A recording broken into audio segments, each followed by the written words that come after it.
विद्युत द्विध्रुव के कारण विद्युत द्विध्रुव के कारण विद्युत द्विध्रुव के कारण विद्युत द्विध्रुव के कारण विद्युत क्षेत्र की तीव्रता विद्युत क्षेत्र की तीव्रता क्या पढ़ना है हमें? तो विद्युत द्विध्रुव के कारण विद्युत क्षेत्र की तीव्रता। इसमें हम लोग केस नंबर फर्स्ट पढ़ने वाले हैं। केस नंबर फर्स्ट पढ़ने वाले हैं जिसको हम लोग कहते हैं अक्षीय स्थिति। क्या कहते हैं? अक्षीय स्थिति। अक्षीय स्थिति, इसी को हम लोग अनुदैर्घ्य स्थिति भी कहते हैं। अनुदैर्घ्य स्थिति, अनुदैर्घ्य स्थिति भी कहते हैं। तो इसको हम लोग कहते हैं एक्सियल और लॉन्गिट्यूडनल। लॉन्गिट्यूडनल, एक्सियल या फिर लॉन्गिट्यूडनल। इसी का एक और नाम होता है जिसको हम लोग कहते हैं एंड ऑन पोजीशन कहते हैं। एंड ऑन पोजीशन क्या कहते हैं? तो इसी का दूसरा नाम होता है एंड ऑन पोजीशन। तो आज हम लोग इसको पढ़ने वाले हैं। तो आइए सबसे पहले हम इसको समझने का प्रयास करते हैं कि ये होता क्या है।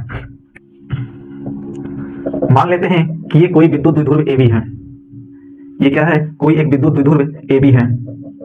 ये कोई विद्युत द्विध्रुव AB है जिसका मूल बिंदु O है। जिसका मूल बिंदु क्या है? O है। इस O से R दूरी पर, इस O से R दूरी पर, इस O से R दूरी पर एक बिंदु P है। एक बिंदु क्या है? P है, जो अक्षीय स्थिति में है। ऐसा है, अक्षीय स्थिति में है। और इसके बीच की दूरी कितना है? इसके बीच की दूरी L है। O और B के बीच की दूरी L है। A और O के बीच की दूरी क्या है? तो इसके बीच की दूरी भी L है। और O से P की दूरी क्या है? R है। तो BP की दूरी क्या हो जाएगी? BP की दूरी हो जाएगी R माइनस L।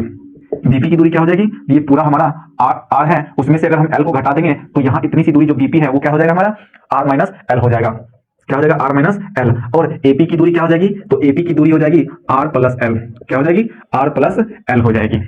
उम्मीद करता हूँ आप लोग को ये बातें समझ में आ गई होगी। आगे हम लोग देख लेते हैं बिंदु A पर हमारा माइनस Q आवेश चार्जेस है और बिंदु B पर हमारा प्लस Q आवेश चार्जेस है। कौन से हैं? तो प्लस Q आवेश हैं। बिंदु B पर क्या है? प्लस Q और बिंदु A पर क्या है? Minus Q। तो इस प्लस Q के कारण, क्योंकि हमको जिस बिंदु पर विद्युत क्षेत्र की तीव्रता ज्ञात करनी होती है उस पर हम लोग प्लस चार्जेस रख के देखते हैं। तो इस प्लस के कारण और इस प्लस और ये प्लस ये एक दूसरे क्या करेगा? प्रतिकर्षित करेगा। तो प्रतिकर्षित करेगा तो फोर्स कहाँ लगेगा? इधर की ओर। फोर्स अगर इधर की ओर लगेगा तो विद्युत क्षेत्र भी हमारा किधर लगेगा? इधर ही लगेगा। विद्युत क्षेत्र किधर लगेगा? इधर लगेगा। और दूसरी ये माइनस चार्जेस और ये प्लस चार्जेस तो एक दूसरे को अट्रैक्ट करेगा। तो विद्युत क्षेत्र किधर लगेगा? इधर लगेगा। किधर लगेगा? तो इधर लगेगा, क्योंकि ये दोनों एक दूसरे क्या करेंगे? अट्रैक्ट करेंगे। और अट्रैक्ट करने की वजह से क्या होगा कि अट्रैक्ट करने की वजह से फोर्स हमारा इधर होगा और फोर्स जब इधर होगा तो हमारा विद्युत क्षेत्र भी इधर ही होने वाला है। ठीक है, तो ये हमारा विद्युत क्षेत्र E2 और ये हमारा इस प्लस चार्जेस के कारण लगने वाला विद्युत क्षेत्र E1 हो जाएगा।